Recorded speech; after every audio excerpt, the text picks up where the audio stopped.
আসসালামু আলাইকুম রহমতুল্লাহ। নাহমাদুহু ওয়া নাসাল্লি আলা রাসূলিল কারীম, আম্মা বাদ। আউযু বিল্লাহি মিনাশ শাইতানির রাজিম। বিসমিল্লাহির রহমানির রহিম। ইন্নামাল মুমিনুনা আল্লাযীনা ইযা যুকিরাল্লাহ ওয়াজিলাত কুলুবুহুম ওয়া ইযা তুলিয়াত আলাইহিম যাদাতুহুম ঈমানা ওয়া আলা রাব্বিহিম ইয়াতাওয়াক্কালুন।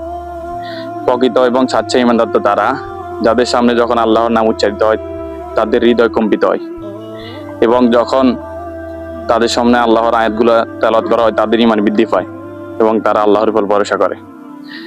আলহামদুলিল্লাহ, মহান আল্লাহ তাআলার নিকট লাখো কোটি শুকরিয়া, যিনি এই সুন্দর একটা সকাল আমাদেরকে দান করেছে এবং সকলকে এখানে একত্রিত করেছে। বলি আলহামদুলিল্লাহ।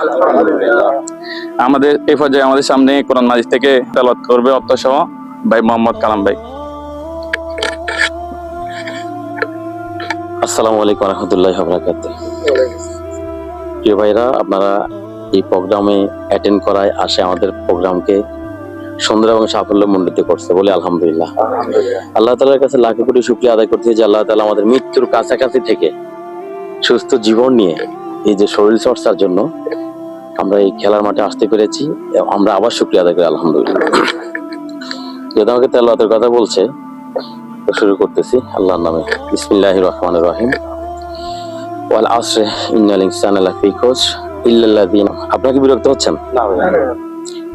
আল্লাহ তাআলা যেটা আমাদেরকে সৃষ্টি করছে, ওনার একটা লক্ষ্য এবং উদ্দেশ্য আছে, তাই না? আর আল্লাহ তাআলা আমাদেরকে যে সময় দিছে, এই সময়টাকে আল্লাহ তাআলা বলছে তোমরা যথাযথ সময়ে কাজে লাগাও।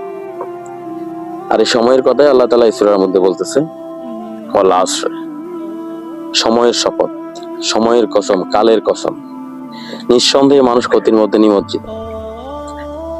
তো আমরা এখানে অনেকজন ব্যবসায়ী আছি। বরফ তো আমরা সবাই চিনি, নাকি?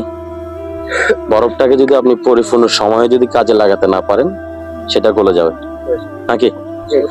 আল্লাহ তাআলা সেটাই এখানে বলতেছে যে সময় থাকতে সময়কে কাজে লাগাও। সময়ের শপথ খাচ্ছেন, আমাদের যে জীবনটা আছে না, কিছুক্ষণ পরে আমরা চলে যাবো, আমাদের সময় নাই। তাহলে কি করতে হবে? ওয়াল আসরি ইন্নাল ইনসানা লাফি খুসর। আল্লাহ তাআলা বলতেছেন সময়ের শপথ, সময়ের কসম, কালের কসম, নিঃসন্দেহে মানুষ ক্ষতির মধ্যে নিমজ্জিত। কার কথা বলেন তো? আল্লাহ বলতেছে মানুষ ক্ষতির মধ্যে নিমজ্জিত। আচ্ছা, আল্লাহ যদি বলে মানুষ ক্ষতির মধ্যে নিমজ্জিত, তাহলে আমরা কি কেউ বাঁচতে পারবো? বাঁচার সুযোগ আছে? হ্যাঁ, আছে। পরবর্তীতে আল্লাহ তাআলা বলতেছে ইল্লাল্লাযিনা আমানু ওয়া আমিলুস সলিহাত ওয়া তাওয়াসাউ বিল হাক্কি ওয়া তাওয়াসাউ বিস সবর। ওই ব্যক্তিরা ছাড়া, আল্লাহ তাআলা এখানে 4 জন ব্যক্তির নাম আছে, বা একজন ব্যক্তি 4টা কাজ করলে সে বাঁচতে পারবে। যারা আল্লাহর প্রতি ঈমান আনবে,